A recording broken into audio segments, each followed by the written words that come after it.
In the past weeks, I received a lot of questions from you guys. The majority of them is of course about your freelance business and the challenges that you're currently facing. So in this video, I will try my best to answer on all of your questions and give you as much value as I can.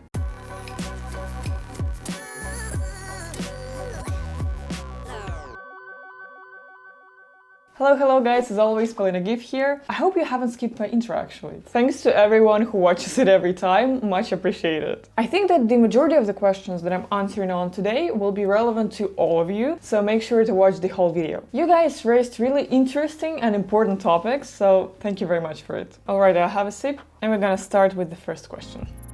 So the first question is, could you please tell me how the buyer will hire me if I send the buyer request? What should I write so that the buyer is impressed and gives me the job? Okay, good question. To be honest, I don't use this feature on Fiverr a lot. I usually have enough requests that come to me directly, but what I can say is that there are a lot of strategies that you can use in order to attract the buyer. The most obvious is of course a great offer that you can make. For example, like a huge discount or a very cheap price. I think these two things are the easiest way in which you can stand out, but I would say set the price depending on your situation and your goals. If you really need this order, for example, you're trying to get your first order or you currently have a drop in performance and you really need as many orders as possible in order to improve the situation you're currently in. In this case, I would say go for it, set the low price, but not really low, because if the service is really cheap, the buyer probably will think that it's a very bad quality. So it shouldn't be something very low, but relatively cheap. I think it should be like a bit lower than the average market price. Of course, impressive and relevant portfolio should help you a lot, so make sure to include it in your message as early as possible so that the person can actually see your work and understand that you're a great professional. But don't just include random things in your portfolio. If you like answering this specific buyer request, it will be much better for you if you adapt your portfolio depending on what your buyer is actually looking for. Show that you already had an experience in something similar. Show the buyer that you are an expert he's looking for. Try to put yourself in their place. What would you like to see and hear if you were looking for someone to complete this task? And of course, it's very important to make your offer as professional as possible. For example, you can include your CV. I'm not sure if this is the case for all people, but at least people who I talked to usually said that they agree with me. I don't really like when I see the grammatical mistakes in the messages when I'm looking for a professional to complete the task. I really love to see good writing skills, and I don't mean like academic, something very hard. No, it's just like good structure and good language and no grammatical mistakes, something like this. And if your English is not that bad, I would really recommend you to improve it and to work on it. I really think that this makes a difference, especially if you're looking for professional clients, like businesses, if you want to collaborate with businesses. The more professional the project is, the better your English skills should be. It's not the most important, of course, but I think that it is still important. Okay, next we have these two questions. They are on a kind of similar topic. Basically, the people are talking about the drop in performance and they're not sure how to get back there. The gig was deranked and now they don't know what to do. I'm actually currently in a very similar situation, and I shared it in the freelance tip of the month, the series that I recently started. What I can say to people in this kind of situation is that you need to understand that no one knows how Fiverr algorithm works. We can just rely on the information that Fiverr shares with us and guess based on our experience or the experience of other freelancers. What we know for sure is that it's important to keep improving your gig. Keep improving and give it some time. Don't rush with the conclusions. The algorithm needs some time to adapt to the changes, to new changes, or to the mistakes that you made or something like this. You just have to be consistent and eventually you'll get there. Moreover, I like to view this situation not as a setback, but rather as an opportunity. Maybe it's a sign for you to try using another platform. Maybe you can create a new gig, start working in a new niche, or change your strategy completely, reconsider the strategy that you had before. Now is the perfect time to experiment. You just have to do it wisely and develop a good strategy before taking action. This brings me to the point where I wanted to share with you guys that I recently started offering my personal coaching services via Zoom. I began to receive a lot of questions and personal requests from you guys, especially on my Instagram page, and we've been chatting with some of you there. Thank you for leaving those messages. But I always say that each situation, each person, and each business is unique. And so it's very hard to help you with your particular situation in just a small dialogue on social media or even in a video like this. And so if you want me to look into your particular business case, I'll be happy to do it on a 1-hour consultation session. You can sign up for it by clicking on the link in my bio. And good news is that you are getting a 30% discount if you are watching this video. When booking a session, just let me know that you watched this video and you will receive the service for half of the original price. Alright, moving on with our next question. Hey, hello, can a teenager put his own picture on profile? Because clients will say that he's a kid, it can create bad impact, so what will you suggest? We already chatted a bit with this person below his comment, and even my beloved client Lynn, and I know that she's watching this video right now, so shout out to the Aging Games. She actually shared that she, and I quote, actually hired a kid in the beginning as he was making super creative thumbnails. It's not how old you are, but what you know. In the tech world, we tend to trust young people more, so it works in your advantage. And I would like to stress out this sentence, guys. And I don't know, dear colleagues, my fellow freelancers, if you can agree with me here, because I can understand why people have this concern about age. But in my opinion, as long as you provide a great service and are willing to go an extra mile for your client, nothing else matters. Moreover, maybe you can use it to your advantage. Let's say you're a teenager and you already have a skill to offer. This is great, this is unique, this is something to be proud of. And a lot of people would like to support a young talent. And Lynn's comment can just be a confirmation for you. So I would say just be confident in yourself and your services. Don't overthink this. So the next question is from Mart, and he asks, have you ever feel like teaching people video editing on your channel? If not, why? And if yes, why haven't you started? Okay, thank you for this question. I think it's a compliment to my video editing skills, so thank you very much. I actually thought about this a lot of times. And I even released a couple of videos on video editing topic on this channel. Yeah. Something you should know about me is that I'm a very passionate filmmaker. I already know and I continue studying a lot about film, but I decided that this channel will be dedicated to freelance only. But you can watch some of my videos about filmmaking in the links below. They're not public now, so it will be some kind of an exclusive for the viewers of this video. And of course, I might launch another channel about filmmaking if I see that a lot of people are interested in it. Next question, how to start freelancing as beginner, as design engineer? All right, there are of course certain specifics for each market and each type of job, but I really try to give you general and the most valuable advice on starting as a freelancer in this video. I recommend you to watch it and let me know if it helps. The link to this video will also be in the description, so you can watch it right after this video. Okay, moving on, we have 2 requests from 2 people about this similar topic. And they are basically about ranking gigs on Fiverr, more tips about ranking. In addition to the things that I've already said, I can tell you this. The drop in performance for sure doesn't happen suddenly, like Russ mentioned in his comment, for example. There are always specific reasons for it. So I would really encourage you to revise your work in the past months and understand what exactly might have caused it. This will be really important for your future. If you're aware of the problem, you can easily learn to avoid it. This is the first step. And your next step will consist of the things I already mentioned when answering the very first question in this video. I also have a separate video on my channel about this topic that can be very useful to you, of course, if you haven't seen it yet. It's exactly about ranking on Fiverr and specifically about my own experience on ranking on the first page on Fiverr. In that video, I share all the tips I can give you in order to help you with ranking. Next question is from Salman. So amazing, this really helped me. Thank you for your comment. Paul, no, interesting, no one called me this way, okay. I'm not sure if I like it, it's kind of, yeah, no one called me this way. But yeah, I don't mind. Would you please make a paid training course based on Fiverr? Because I really don't feel confident to make cold calls or sending them cold mails. Will it be possible on freelance marketplaces to get multiple projects? Someone is asking me to make a paid training course about Fiverr, huh? Thank you very much for your request. This means a lot to me. I really appreciate it because it just shows me that you found my tips useful and you would like to hear more from me. So thank you very much. I think I would be interested in making like a separate video course about Fiverr, about all the important aspects on making your business on that platform. What do you guys think about it actually? Would you be interested in something like this? Would you consider buying a course from me? Or do you maybe think that coaching sessions are more useful? Let me know in the comments what you think about it. And the second part of this question is about cold calls and cold emails. Will it be possible to get enough orders without these two scary things?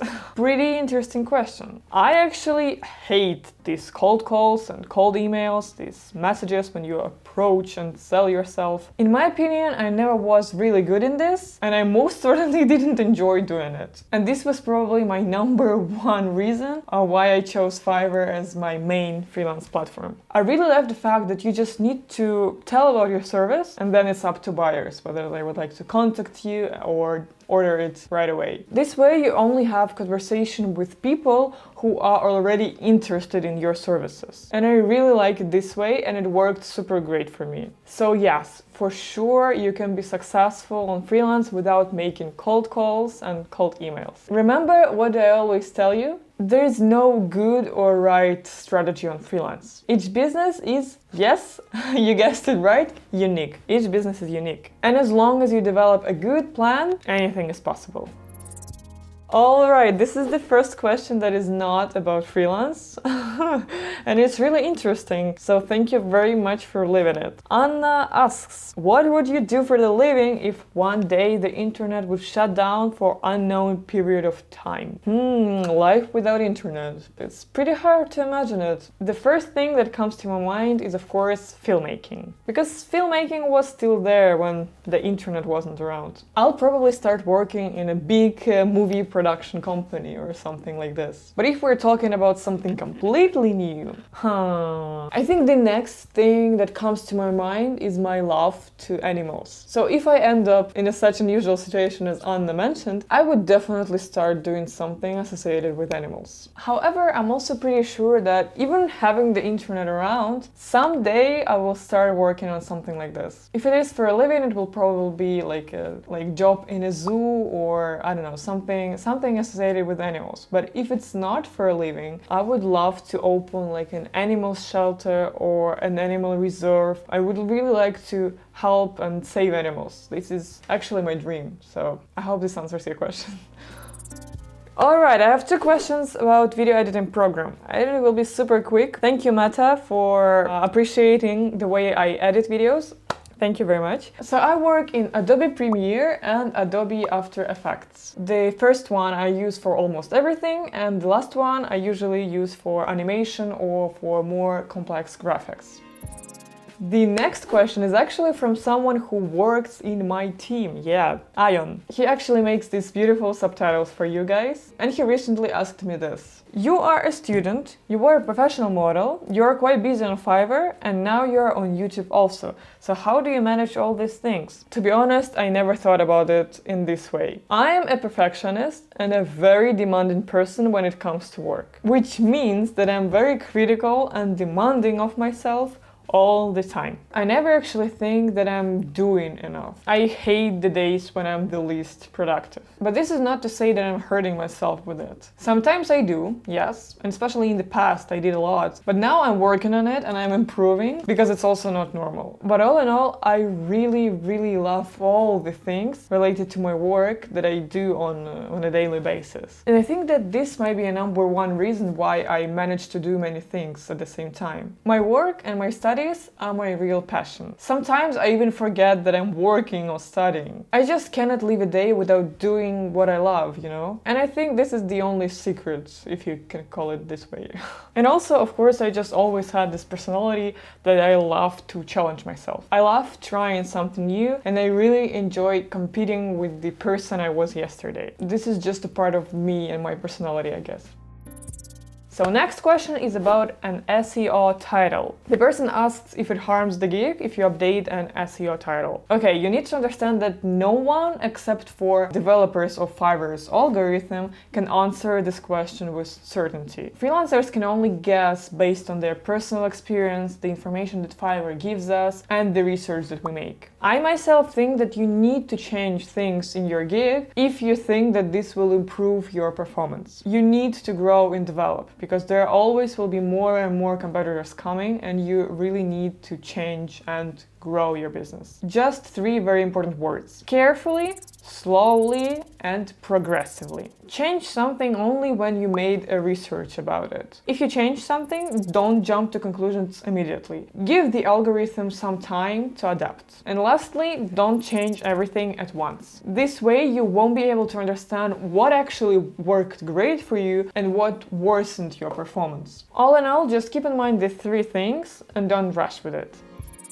Alright, next questions are about being online. The first person is very concerned about how you can be online all the time, that it certainly is not freelancing. And the second person just asks if it helps to improve his performance if he stays online all the time. Okay, so I'll just tell this. First of all, you don't have to do anything. It's totally up to you how to handle your business. I can totally understand your confusion, and this is a very hard question. Because in reality, you win the competition only if you're doing more and better than others do. Some people are ready to make a lot of sacrifices in order to succeed on freelance as fast as it's possible. Some people choose the strategy that they think is more sustainable in a long term and are not seeking crazy fast results. And secondly, as I already mentioned before, on my channel I share what I think will help you based on my own experience. It's totally up to you which advice you will follow and to which extent. And unfortunately, there are no guarantees. And unfortunately or luckily, there is no such thing as one recipe of success on freelance. You know what I mean? Unique you, unique strategy. I think you already know this by heart. Moving on to our next question. Impressions reduced after I edited my SEO title. Any suggestions what could be the reason? As I mentioned before, you need to experiment. Remember the strategy with 3 words? It might be that your new SEO title is not working really good for you. Or you didn't give it enough time and jumped to conclusions too early. Or maybe your performance dropped not because of the SEO title, but of another things that you changed recently. Your price, description, anything.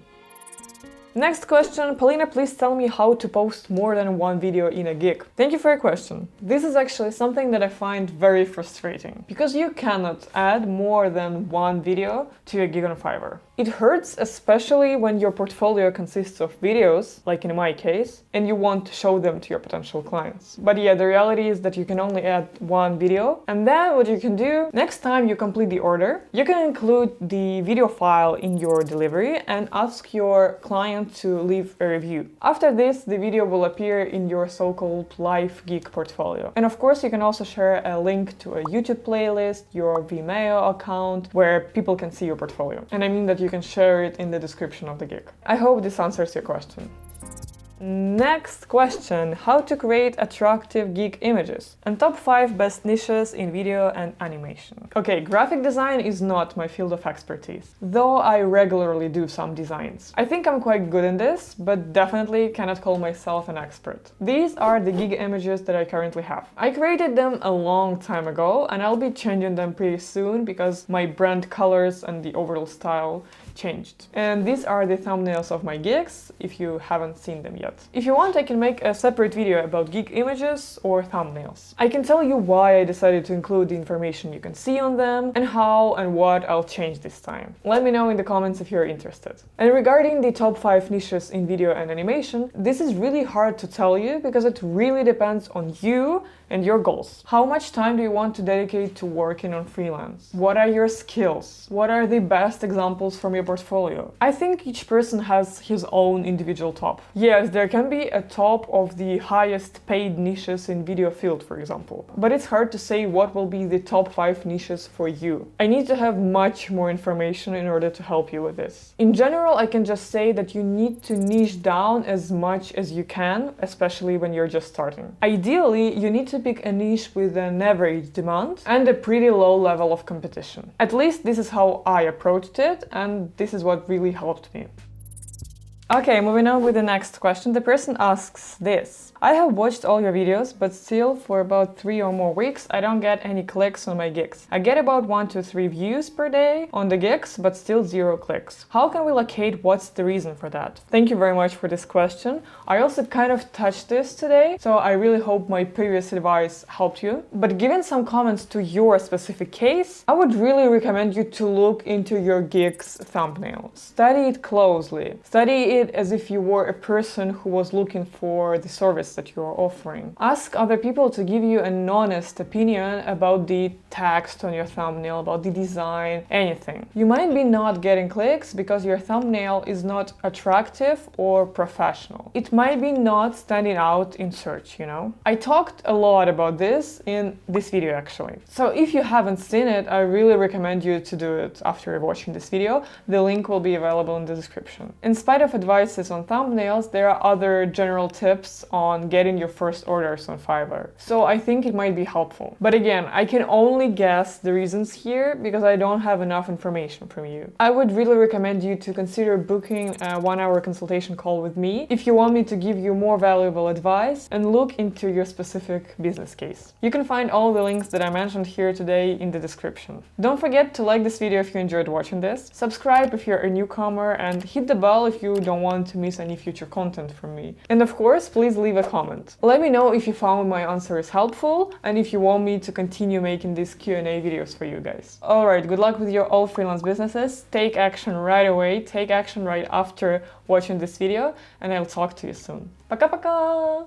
Oh, what are you doing, guys? There, can you hear it? It's my favorite machine time. This is the machine that, you know, cleans the street like a vacuum cleaner, but a big one. I need silence.